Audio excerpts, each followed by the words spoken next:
Yeah, hi Shikha, you're doing the hosting today?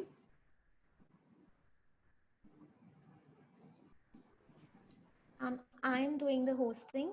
Okay, Acha, it shows. Okay. So Yes, who ma'am. is it all right? Yes, ma'am. So I think the speaker should be here in another 2-3 minutes. You just wait and then check the setup and then five in like 7 minutes we can start. Sure, ma'am. आप recording इसका बाद में भी कर सकते हो अभी तो उसको कट Act- करना पड़ेगा.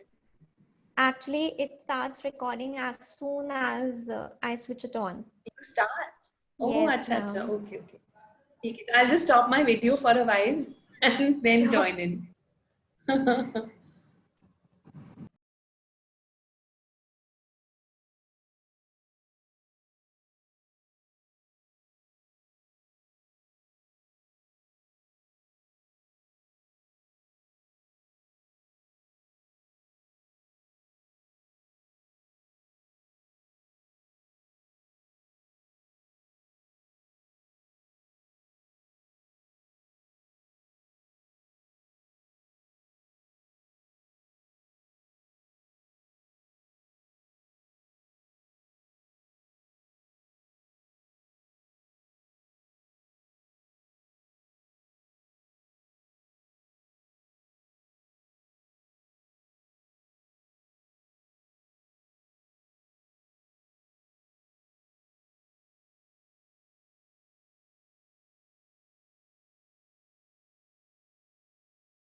Hi.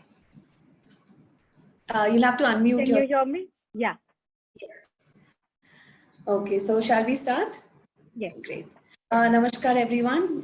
We are here with Ms. Devyani Singh. She's an interior designer and she's consented to be part of this out of the box series of virtual seminars that the IIS deemed to be universities holding. And we at from Department of Psychology are very happy to bring to you all of these out of the box ideas that we sometimes tend to miss during our regular classes. So we want you to sort of incorporate where and in every field of psychology sort of incorporates in terms of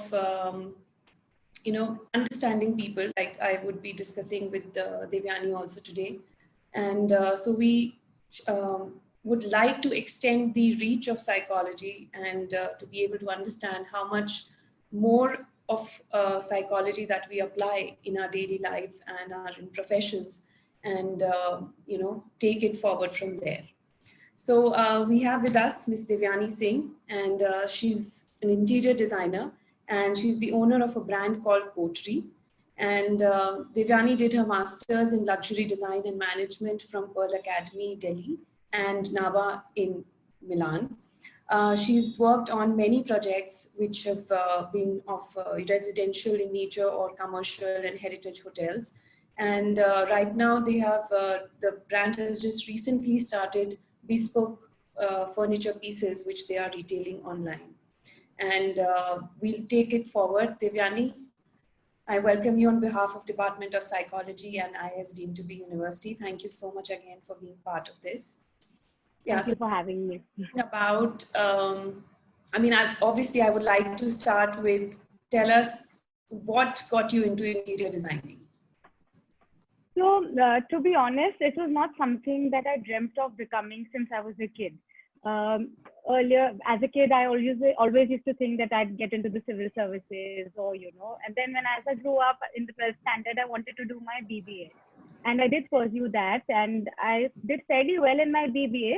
But while I was pursuing my course, I figured that this is not what gave me happiness from within. I didn't see myself as an accounting and finance profession, or doing a sedentary 9 to 5 or 9 to 9 job.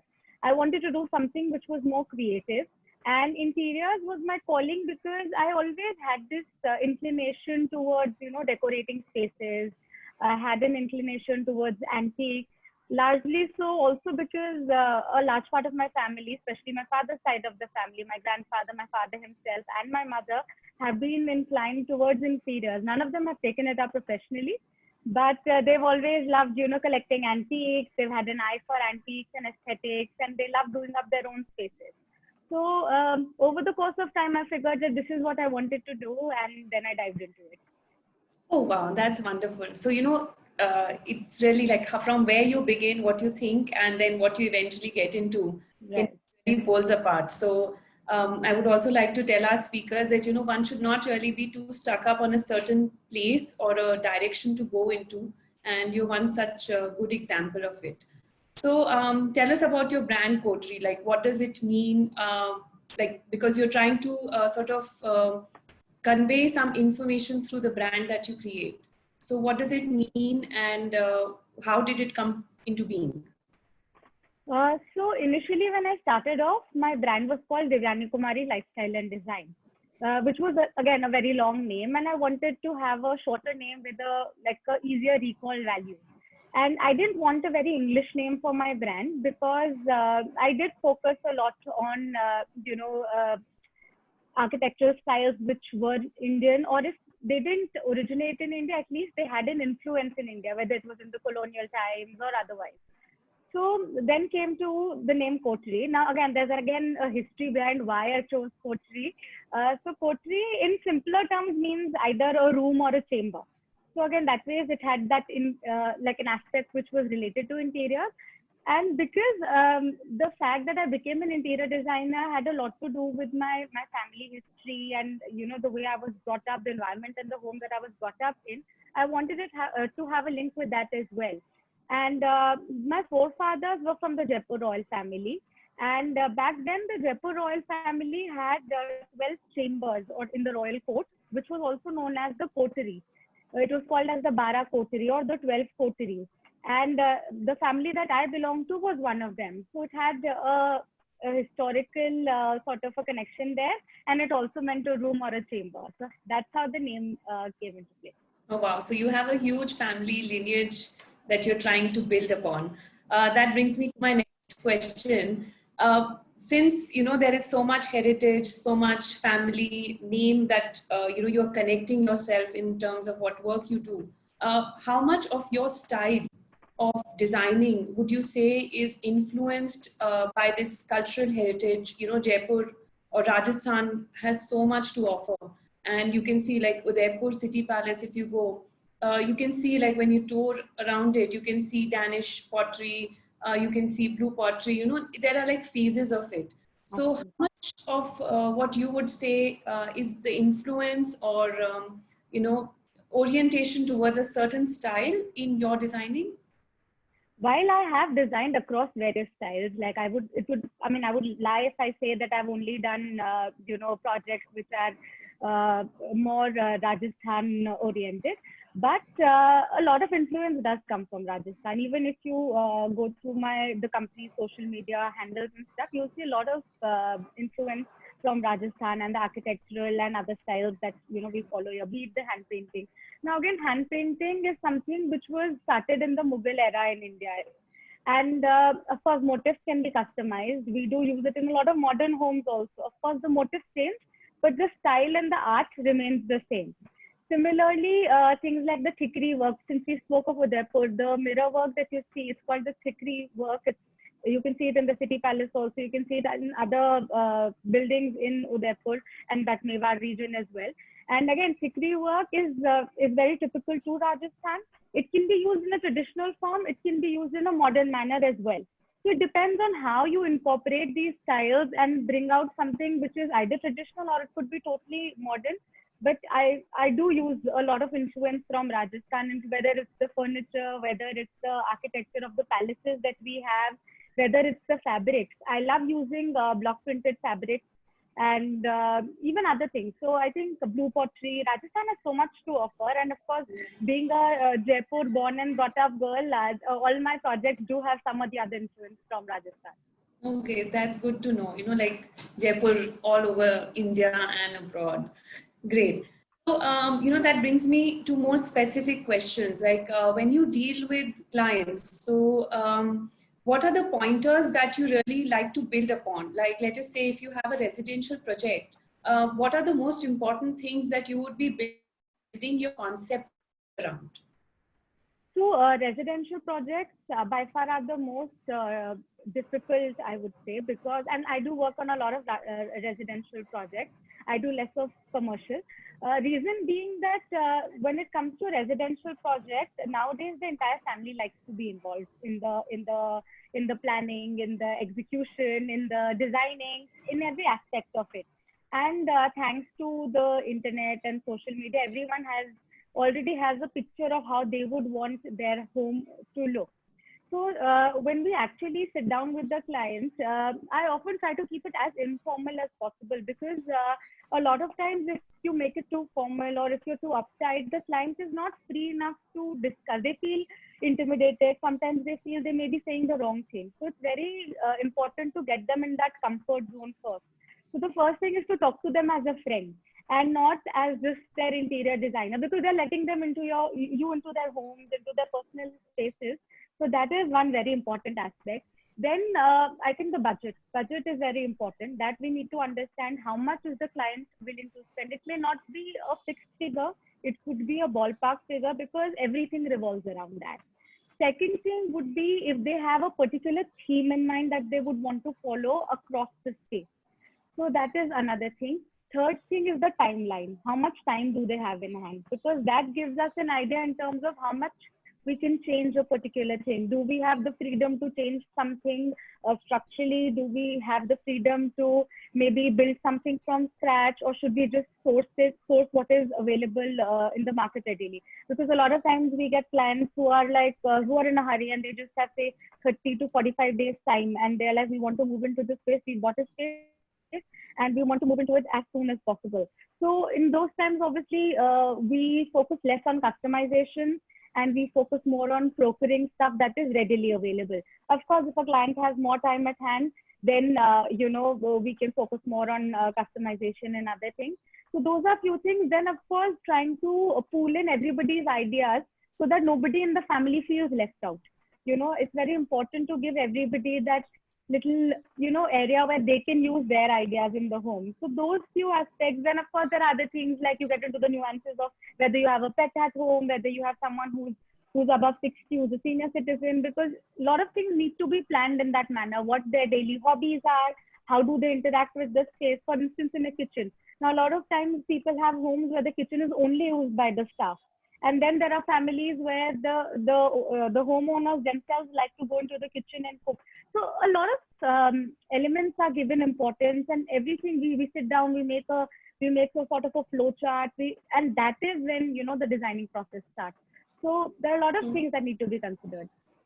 Oh wow! So I'm going to touch upon the point that you mentioned is rapport. Like when you want to make people feel comfortable, and how of course as students of psychology we always like go into what is unknown. And so I want to touch upon this thing that a lot of times people might, like you might make them, how you make them comfortable is of course you have your own personality which extends, and that helps you do that. But a lot of times I don't have much experience, but a lot of times people end up saying something because they might have seen it somewhere else, or it is some said, pictures that they have in their mind. But what they want is a huge, a different picture altogether. So how are you able to sort of bring the two things together and bring them something that is usable and more practical and desirable by them? So the good thing is that a lot of clients already, like they do understand that, when you try and explain something to them, they do understand that it is coming out of experience. It's coming out of some knowledge of that particular field. So for instance, if a client in Rajasthan would tell me that I want to use leather upholstery all over my house, I would tell them that it is not, and of course, without coming out as too rude, or without coming out as, I know everything. You can never, even if you know better, you should never portray yourself as the superior one. You know, it should, like I said, it has to be very friendly and a very cordial sort of a conversation, and always have a solution ready. You can't tell them that, you know, we can't do this, but we don't have a solution. So only say no to something if you already have a better solution at hand. And so, like I was saying, so leather upholstery is not fit for, hot weather cities. So, like in Rajasthan, we have summers which go up to, I think, September, or sometimes even August, September, because the weather, I mean, we live in a desert state, right?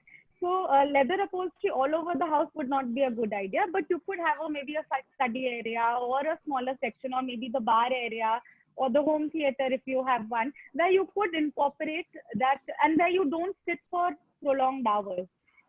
So, you know, then we give them other alternatives to leather upholstery. It could be some form of fabric which would look nice. Similarly, like colors. Now, I would ideally not recommend very dark colors in a state which has hot climate, because it has a tendency to just make you feel, warm, because colors do have that temperature thing, you know, that they can make you feel in a certain manner. So there are a lot of things like that that you need to take care of. Even things like air condition. So because interiors is not just limited to decorating a space. It involves home automation also. It will, in certain projects, involve flooring. It will involve your electrical setup. So a lot of things come into picture. So air conditioning, whether you need to install, a single unit for the air conditioning, whether you should have multiple units, what is better for the environment. Everyone is wants to be more environmental friendly, whether they should have a solar setup at home or not. So a lot of things come into picture. And of course, you have to explain it to them in a manner and a language in which they understand. So not every client is very well versed with English. Similarly, some are more comfortable with English. So you have to also come to their comfort level. Like if there is an elderly person in the family who wants you to talk to them in Hindi, you have to be receptive to that, and you can't just start talking to them in English. That would make them feel very intimidated. So again, and I often try to have the meetings outside of my office, because I just feel that the client feels a little more at ease at maybe a coffee shop or a restaurant.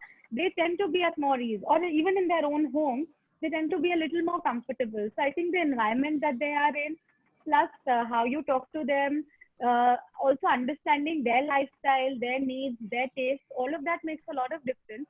And you can some or the other how come to a common ground. Like I said, clients do understand that, because they've hired you, they know that they've hired you because you have a certain expertise in a particular field. So it's not that difficult. Sometimes decision making takes a little longer than it should, but in the end, it usually works out. Okay, so that's like a lot of patience that goes into, Yes.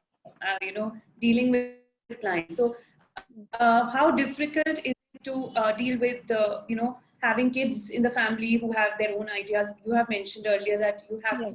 to, but how much does it derail, or how much does it sort of take out of you as an individual? Like here you are trying to manage your designing and trying to create ideas, versus dealing with a lot of human and interpersonal reactions also. So how difficult or how easy, and how do you sort of segregate your mind space in that sense, if you can help us out? So I always try to give, like I said earlier, also give everybody a little bit of what they want, at least, if not entirely. Like I talked about this project in Delhi that I did recently. There were two daughters, and of course, who lived with their parents. Now, both the daughters had a very different design style, and they both wanted their own rooms to be designed on very different themes, which was okay because that was their own personal space. The problem happened when we came to the common areas, like the living room, like the dining area, and the parents had a different taste altogether. So we tried to work out a common ground. So we did a lot of mixing and matching. We did artwork which probably matched the parents' taste. Then we got maybe a rug which was more towards the daughter's taste. And then they had pets in the house, so we had to ensure that the upholstery or the rugs, etc., that we use were more pet friendly. it does take, sometimes it does take a toll also, because the decision making takes much longer than you had anticipated. Usually it's the decision making which takes longer than the execution also. Because they don't come to, and sometimes what happens is you start a project, you have their approval, they are seeing it every day also while it's being executed. But when it's reaching its final stages, they are like, they change their mind and they're like, oh, you know, we don't want this, we want something altogether. And of course, you do feel a little disheartened also sometimes, because a lot of hard work has gone into it, a lot of time, effort, patience, everything has gone into it. But then I always tell myself that, you know, eventually it is their space, it is their home, it is a place where they have to live for the rest of their life. So might as well give them what they want. So you have to pacify yourself also while being patient that time. Okay, so yeah, like what you pointed out, that, you know, it is their home, it is their space. Now, like talking about perceptions, like how would you sort of, you know, how people feel about themselves is what they would like to show to others. So a lot Right. of times, how we want to be perceived overrides what we actually are. And in terms of perceptions, how do you sort of like when, you know, you have clients who want to impress, like in a, let's say in a commercial building like a hotel, you obviously want to impress people who come in.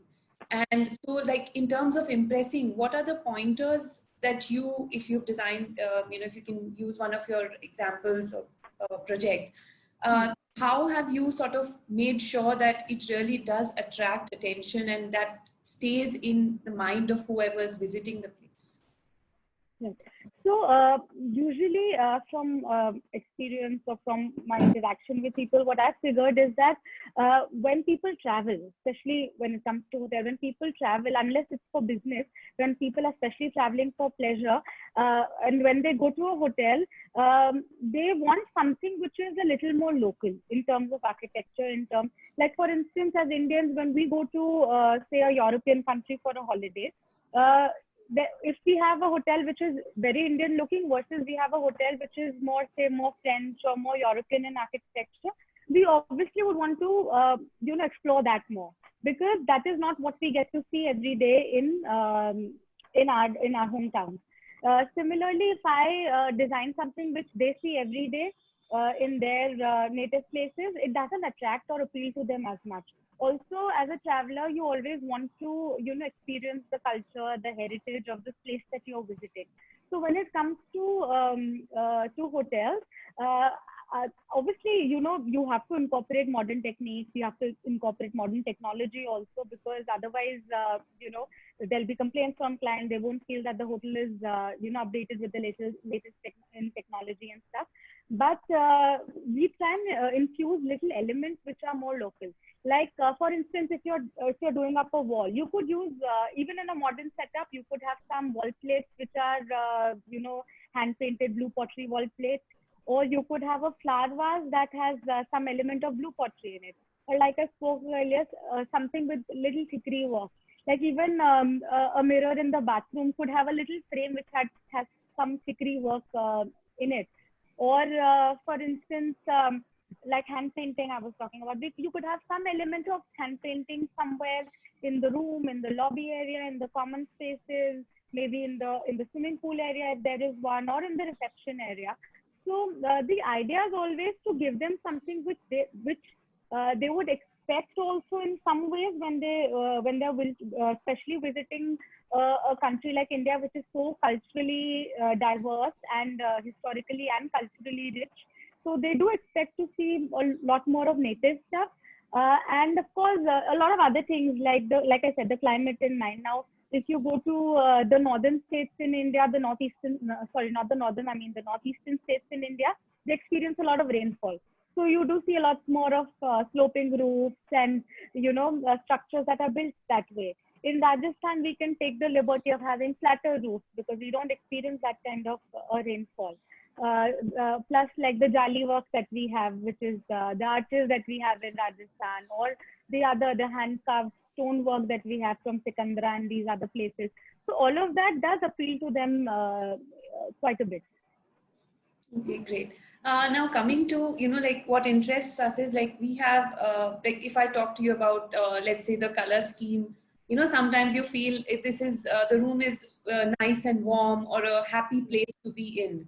How do you create those experiences or those emotional attachments to rooms? Like if I have a corner like study, I would want it to be a nice, and maybe like my personal choice is having a bright and place which sort of encourages me. So how do you build upon such experiences that an individual is looking for? So, of course, color is one of the first few things that we decide upon. Color, again, one thing is, of course, the client's preference, because they can't not like a color, and you can't give them something which they totally hate. So it has to be up to their liking. And of course, in that particular shade of color also, there are a lot of variations that are available. So we actually sit down with the color wheel and we see the best possible combinations that we can have. Like you said, of course, colors do have an effect on the mood, like a yellow or a pink or a red is considered as a happy color. Whereas grays and other blacks and stuff are considered as more gloomy colors. But it's about a mix and match. So suppose if someone likes gray, but and if you do it all gray, of course, at some point they will feel it's gloomy. They may like it initially, but over a period of time, as humans, we do tend to get bored of stuff very easily. So you infuse a little color. It could be in the form of maybe a chair which has a bright, maybe a floral upholstery or something which is a little tropical, or even a plain solid color, but a brighter color if the walls are more neutral. Like you said, you like maybe a red study.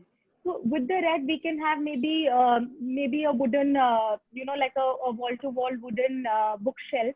So that kind of brings down the red, it tones down the red while you still have your red in place. Then, of course, infusing personal elements. So I do give a lot of importance to personal pictures. I always ask my clients if they have some personal pictures which they would want to frame and put up. I do give them a corner where they can have those, or maybe something else which they are personally attached to. It could be a painting that their kid made, or a hobby that someone else in the family has. If someone's fond of, say, plants, I try to give them more plants than I would normally give another client. So things like that, we do incorporate those. And when it comes to colors, it's always about a mix and match. So I don't consider any color as a total no-no, or I never, you won't see any two of my projects have just one color all over. It's always a mix and match of colors, and yeah. Oh, great. So I'm just taking example of what you told us earlier about the project that you did in Delhi, where the girls wanted different setup and the parents wanted different, and you did sort of bring it all together. So how important it is, like, let's assume that I'm looking at different rooms as independent units, but then all of it as a house or a home has to come together. Like, this is something like in psychology, we talk about Gestalt psychology and, viewing as one whole unit. So how would you sort of say that, when you bring it all together, how different elements play their independent roles, as well as, sort of aligning with the whole unit?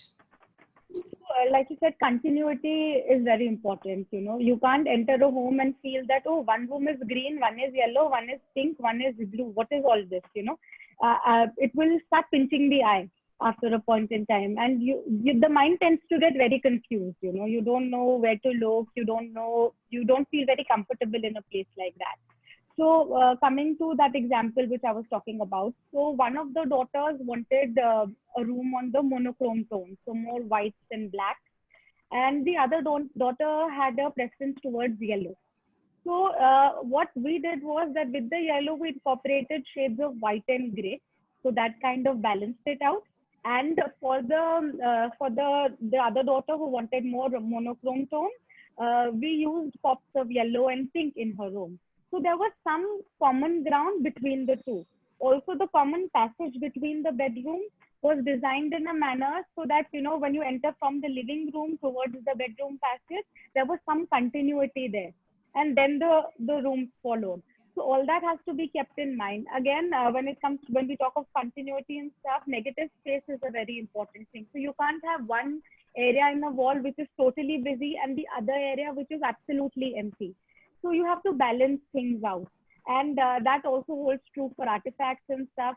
Even for furniture, the placement has to be in a manner where everything looks as one unit. Even if one piece is very straight line and modern and the other is very traditional, it's about how you place things together.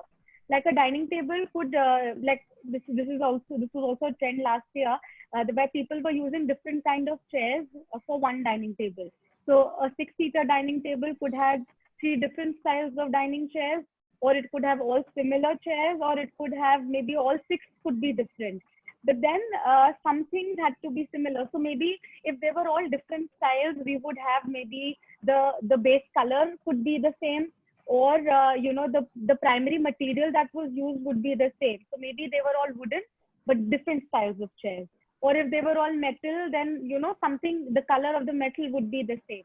So you have to have some form of uniformity. Like when you place furniture, suppose it's a big room and you want to create a seating for say 12 people. You can't have 12 different chairs placed maybe 5 feet apart from each other.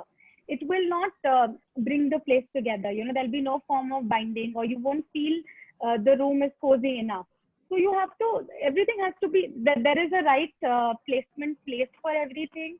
And also like between 2 furniture places, how much space you leave, that is also important. Even artwork for that matter, when we say put a painting on a wall, you have to measure how much distance do you keep from the back of the sofa, if it's above a sofa, or if it's above a console, how much space. You can't leave like 3 feet of space and then start putting it up, because all of that, it doesn't create that uniformity. That binding feeling is not created. Like if you are doing a false ceiling, suppose you enter the like when you enter an apartment and the living room is the first space that you enter, and you do a false ceiling on the ceiling, and then of course if there's a bedroom passage or some other passage that leads to another part of the house, you can't just stop that false ceiling right in the living room, and you'll have to continue it at least to the passage for it to feel uniform. So uniformity and continuity are very important. So it just like what I understand is that it helps you sort of create a much feeling of much larger space than it Yes. actually is, and that's what helps bring it all together. Yes. So do you have any recommendations in terms of what kind of color schemes would you recommend for a sitting room, or say study, or a kitchen? Like people do get, like I used to read a lot on in just designing, and one of my magazine, the color for 2019 was this bluish gray, and I absolutely love that color, but obviously I know that it wouldn't have lasted long, like you mentioned. Right. So when you see all of this, what is not to be swayed away by the trends? So how much you have to contain yourself in terms of the trends or what people are saying and what you've seen around, rather than giving what is unique, because Right. you would want each of your project to be, as well as comforting to the client. So when it comes to colors specifically and trends, I always tell my clients that don't follow a trend blindly just because it is in trend, or it has been recommended in a particular magazine or on the internet, or some celebrity has endorsed it. You have to relate to it on a personal level. Do you suppose even for colors, I feel that everybody relates to a certain color better than other colors. Like you said that you would like your study to be maybe red, and someone else maybe like would want it to be say a green. So that of course plays a more important role. If you really want to follow trends, I always tell them that involve the trends in smaller elements, which if you want you can change more frequently. For instance, if say in a certain year, metals were really in vogue. Metal with a combination of stone or marble was really in vogue, especially in furniture. So I used to always tell them that you could maybe have a side table with that element in it, versus having a bigger bed or an entire dining table and chairs. Because if you get bored of it, it's easier to change a side table versus changing an entire bed and the bedside. So incorporating it in smaller elements is important. Also, does it work for you in terms of your functionality, in terms of your lifestyle? Now, something which is very intricately carved may be in vogue in a certain year, but do you have the time to clean it on a regular basis?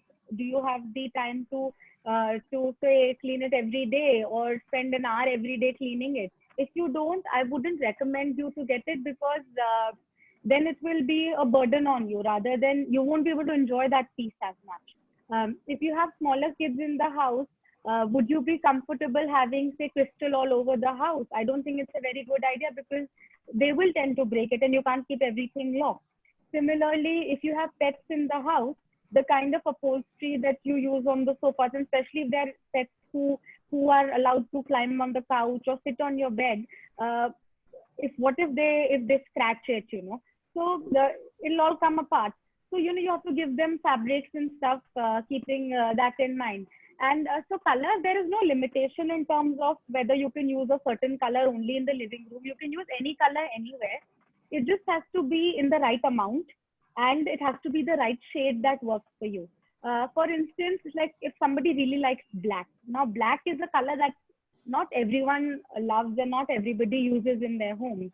But if I get a brief from a client where they say that, oh, I want one room at least in my house which has to be all black, I would prefer that room to be have less natural light, because black always looks nicer with dim yellow lights, in my opinion. So that is one thing I would keep in mind. Secondly, I would infuse some other colors in that room by maybe adding a painting which has, or an artwork which has a frame which is, a little more colorful, or the painting itself is a little more colorful, or it could just be a carpet which has a little more color in it. So all those things will give importance. Also, I will not give, if that room has to be black, it will definitely never be the bedroom. Because, your bedroom is the space you come to after a long day at work, or after spending an entire day out, and you want to come and unwind and relax. So a bedroom, I feel, should always have a little more soothing color palette.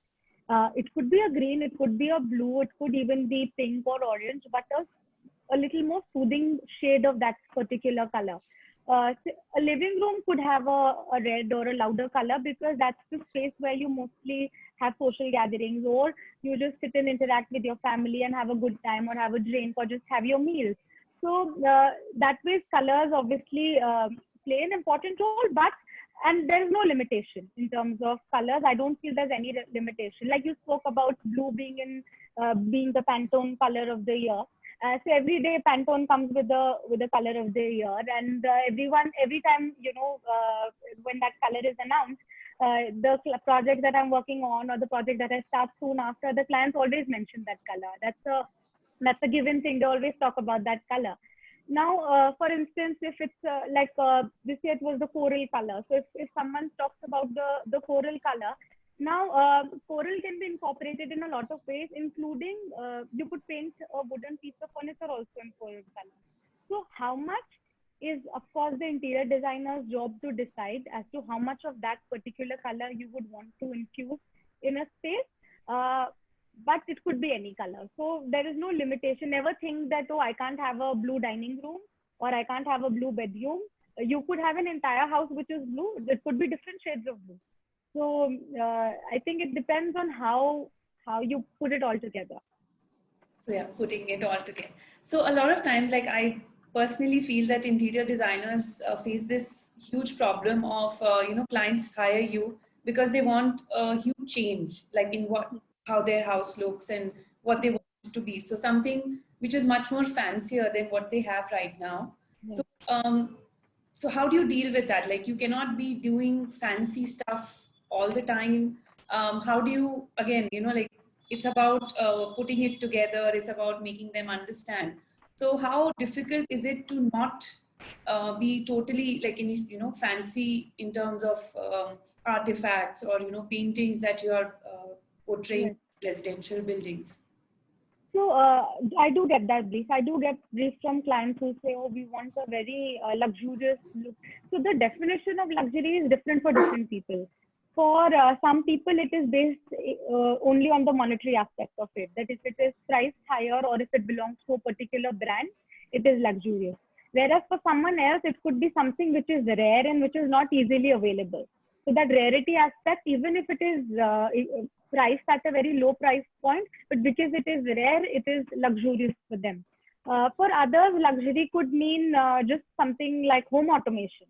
but choosing the right amount and guiding them the right way is very important. So I always tell my clients that if you want to invest and spend money on something which will hold value even 10 years from now. So that has to be a timeless piece and something which if you want, you can pass on to the next generation. So usually it is artworks, carpets, because these are things you can actually invest in. Again, home automation is something where clients feel that if it's a luxurious house, one must have a lot of home automation.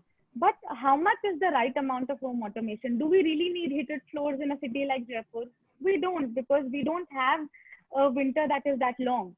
You know, we have more of summer months. So it's just higher on maintenance. It doesn't have a practical use as much.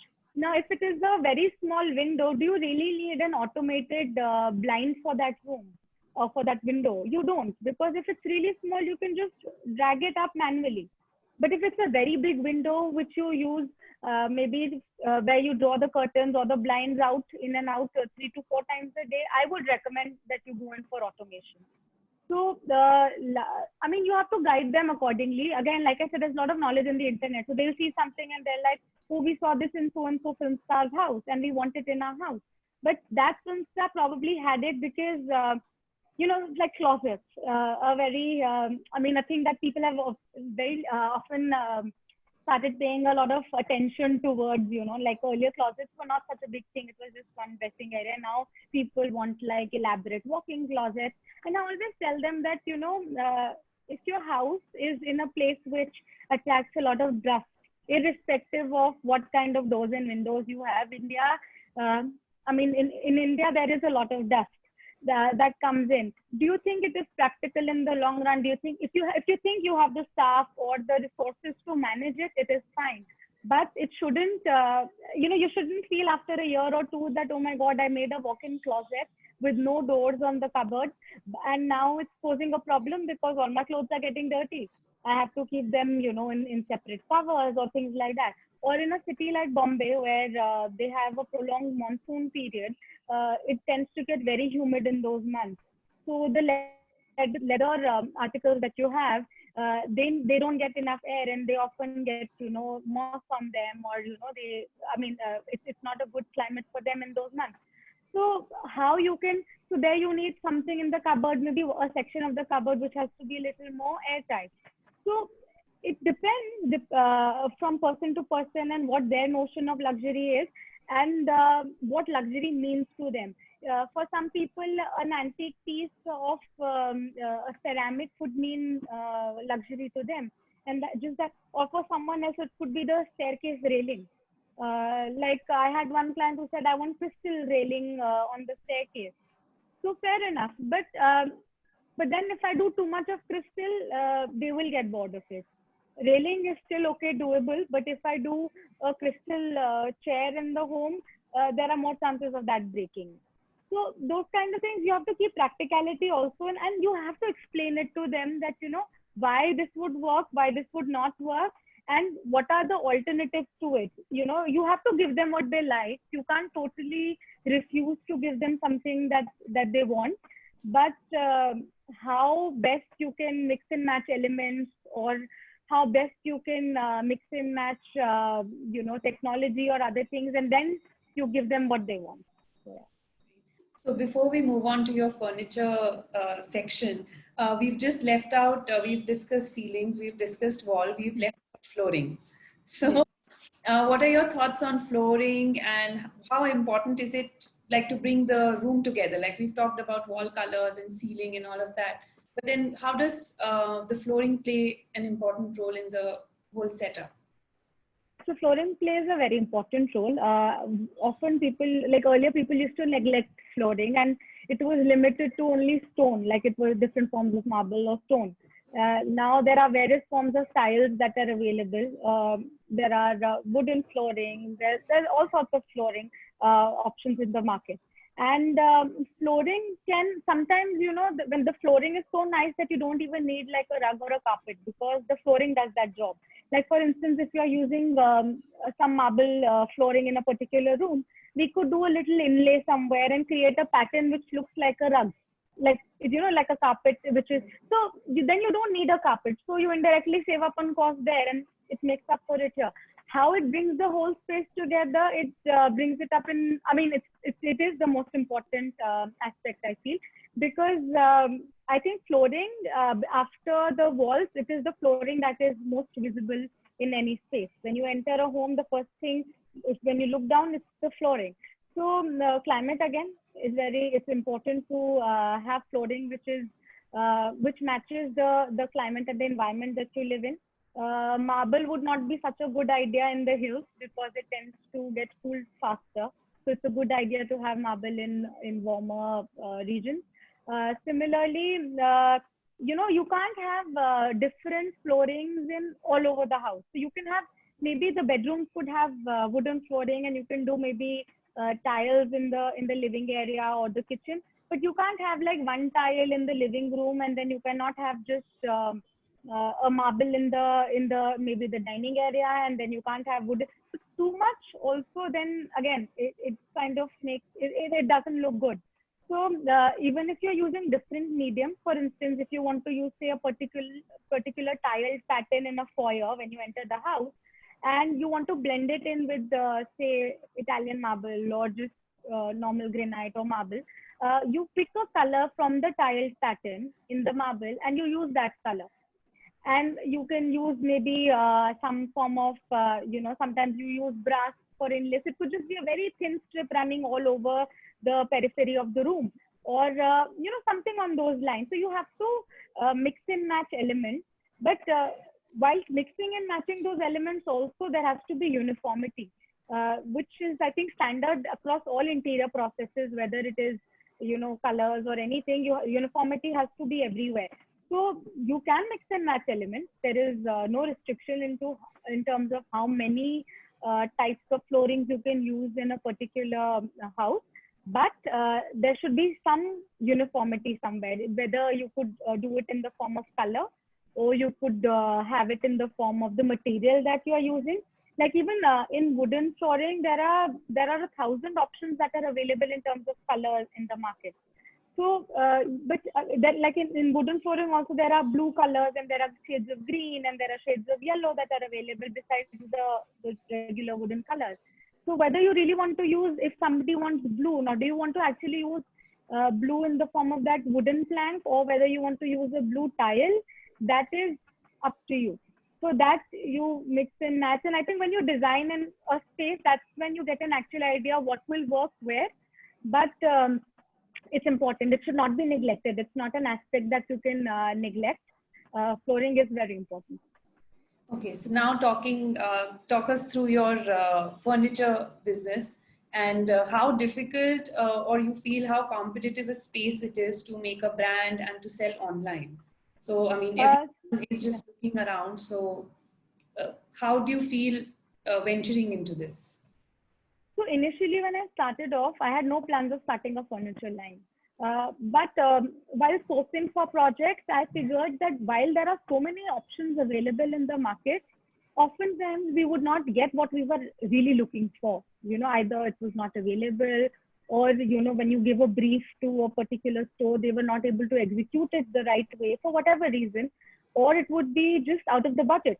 So and a lot of my clients started coming up to me and saying that, why don't you get something customized for us? So initially when I started off, it was limited to only the projects that I was working on. So if I was doing up a house, I had a small unit in my office in Gurgaon, and we used to work out of that, and I would only design pieces for the homes that I was working on. And then slowly through those clients and through people who visited their homes and they liked the furniture, I started getting more and more queries for furniture. And people also, so in my furniture brand is also called Kotri.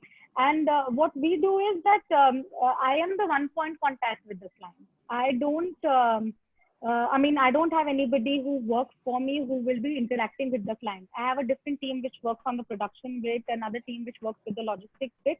But when it comes to interacting with the client and understanding their needs, I do that personally, because I feel that more the number of channels in between, more information tends to get lost in transition. For instance, if you want, say, a 4-post bed, in a particular color. Now you may convey that to the person who's interacting with you. That person may convey it to the next person saying that, oh, they wanted a 2/4 bed because they forgot about it or something.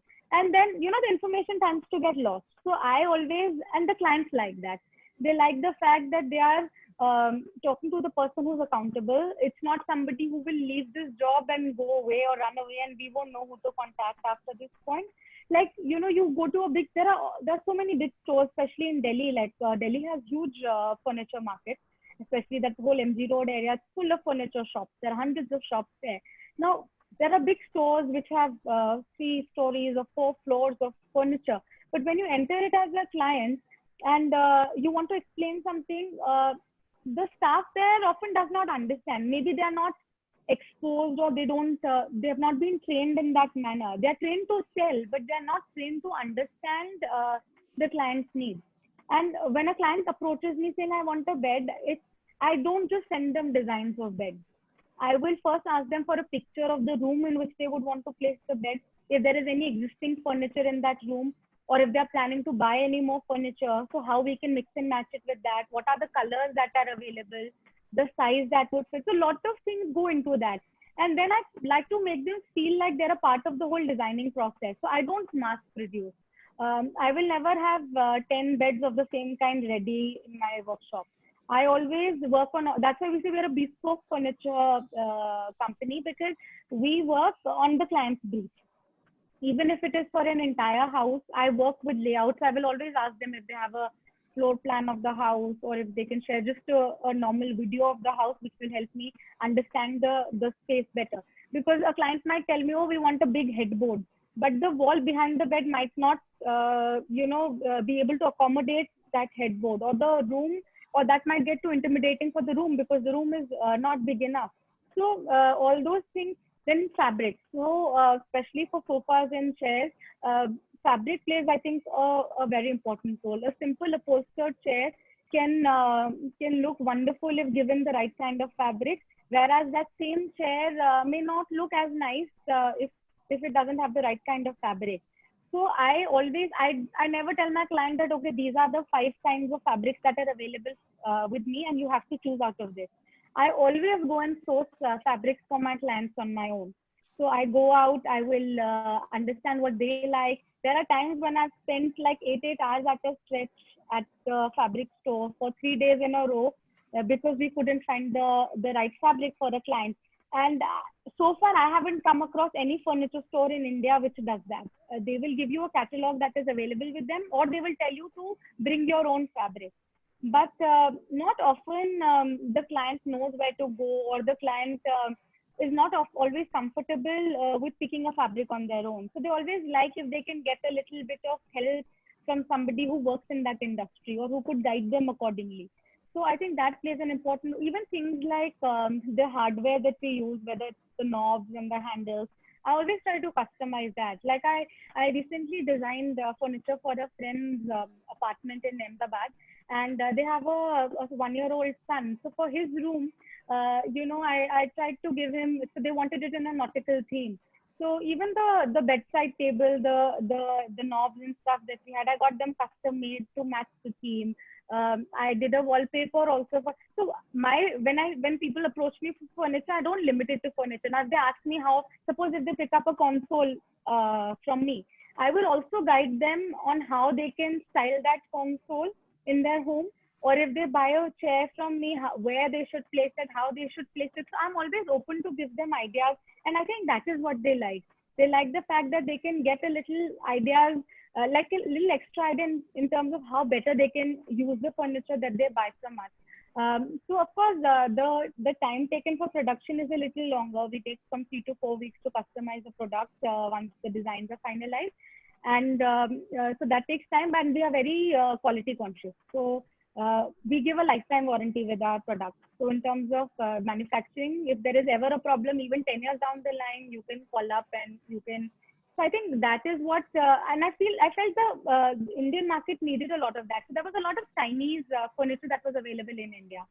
So what used to happen is it used to look nice. It was priced at a decent price point, but when it came to durability, it wasn't very durable. Also, I do use a lot of local techniques, and we're employing all local artisans. All our furniture pieces are handmade, so it obviously it helps to revive the old art forms. And we are using a lot of techniques that they used in the older era, and we also keep ourselves updated with what is the latest that is available in the market, be it in the form of the paints that they use on the furniture. So what are the non-toxic or the natural paints, or there's something called the chalk paint. So we keep ourselves updated on that as well. So I think that is what, and the price point again. So we are not priced at a very high price point. So I think that again the clients like that. Normally when you go to a bigger store and you buy stuff from them, it is so expensive that you usually have to limit yourself at one or two pieces because it just doesn't fit your budget. So here we'll ask the client what their budget is. Accordingly, we will use the wood for them, because a store will usually try to sell you what they have readily available because they want to get rid of their stock. Now, we don't have a physical store, so that way we have a little edge there. We don't have to worry about selling stuff that is readily available. We are only customizing and selling that. And online, again, is a huge market. I think most of us have, especially in this COVID times, I think there'll be a bigger shift to online shopping than there was. Yeah, so everyone is shopping online. And I think, yeah, so I think the furniture market, I'm not saying I'm the only brand. There are a lot of brands that are dealing online. But I think the personal touch that they get with Pottery is what sets it apart from the others. So in terms of like you being in Jaipur versus someone being in Delhi and Bombay, do you feel there's a difference, or it's just about being involved in the likes and dislikes and sort of thinking of your client is what sort of just makes the mark? I don't think the city you're based out of makes any difference. I was in Delhi for 5 years before, rather than Gurgaon for 5 years before this. It's about a company's policy. I think how the structure of the company is and how you work. I think that is a very internal thing, and it can happen anywhere, whether you're in Delhi or in London. It's about how your company works. So here, though sometimes I do get overworked because I'm interacting with all the clients on a personal basis, but at the end of it, I like it when the client is really happy with what they get. That sense of happiness that they get when the furniture finally reaches them, when they start using it, and more so when other people appreciate it. I think that gives them a lot of happiness. And so for Pottery, we've not done any form of advertising, so to say. I'm not saying advertising is bad. Advertising obviously has a lot of benefit and stuff, but we've been blessed that way that all our clients are either repeat clients, or they've come to us through a word of mouth publicity, or because they've physically seen our products at somebody else's home. So I think that somewhere builds up on the brand value, and it's very important to have a good brand value, because there was a time in Delhi, I remember a lot of designers, some even very well-known fashion designers got into the interior field when they had set up furniture stores. And I remember clients of mine buying furniture worth lakhs and lakhs of rupees from them. And 6 months into using the furniture, the sofas would sink in, or, there were issues with the table. And when they would go to the store staff had changed, and they would be totally lost. They didn't know who to interact with. So I think I picked up all those points, and when we started Pottery, I gave utmost importance to those aspects. That, the client should never feel that, what happened. And that happens with us also. As a consumer, if I go to a store, and especially when I'm spending a bigger chunk of money, if I'm spending, say, 50,000 rupees on something, I would want it to have some value, and I would also want, because warranty is not the only thing. Warranty anyone can provide, but it's also about, a lot of times what happens is, like, a client is moving houses. So they'll call me and they'll ask, okay, now we are getting this done. How do you think we can pack it in the best manner? Or even something as simple as, could you send us some packing materials? Like, I've had clients come up with those kind of requests also, that, when the product reached us, it was packed really well, and now we are moving houses, and even the movers and packers don't have something like that. So could you send us something, to pack it in, and we'll pay you. So, but you're more than happy to help. You build a lifelong sort of a relationship with that person. It helps like that. Oh, wow. That's wonderful. I think the crux of what we've got through this session is that it's your personal touch. Of course, having this passion and love for what you do really does resonate through the conversation we've had. And that follows through with, how you feel with your clients and how you make them feel. So thank you so much. It was really, you do, and personally I can say that I did feel touched by your thought and how much effort you put in. And thank you again from on behalf of the university and the department for being here and taking us through your brand Codetree. Thank you, Devyani. Thank you so much for making me a part of this session. Thank you again. Thank you.